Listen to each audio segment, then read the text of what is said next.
ദിവസങ്ങൾ നീണ്ടുനിന്ന എമ്പുരാൻ കോലാഹലങ്ങൾക്കും വിവാദങ്ങൾക്കും പതിയെ തിരശ്ശീല വീണു. സിനിമയിൽ നിന്ന് ചില ഭാഗങ്ങൾ നീക്കം ചെയ്യുമെന്നറിയിച്ച് നടൻ മോഹൻലാൽ ഖേദമറിയിച്ചിരിക്കുന്നു.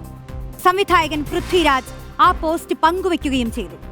എങ്കിലും ചില ചോദ്യങ്ങൾ ബാക്കിയാണ്.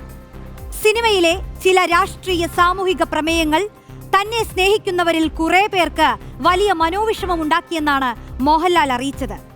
യഥാർത്ഥത്തിൽ ആരാണ് ആ കുറെ പേർ?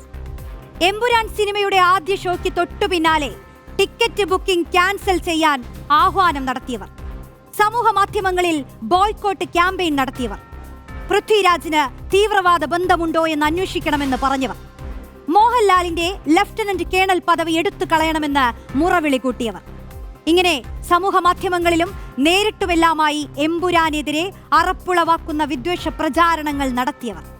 അങ്ങനെ ഏതെങ്കിലും ഒരു കൂട്ടമായിരുന്നില്ല, കൃത്യമായും സംഘപരിവാർ തന്നെയായിരുന്നു.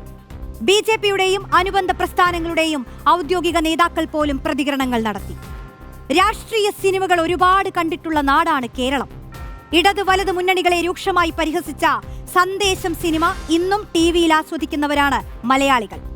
ലാൽ സലാം, രക്തസാക്ഷികൾ സിന്ദാബാദ്, അറബിക് കഥ, വെള്ളിമൂങ്ങ, ഒരു Indian Pranayakadha, Pathram, commissioner, the king, left right left തുടങ്ങി എത്രയെത്ര സിനിമകളിൽ ഇടതുപക്ഷത്തെയും കോൺഗ്രസിനെയും രൂക്ഷമായി പരിഹസിച്ചിട്ടുണ്ട്.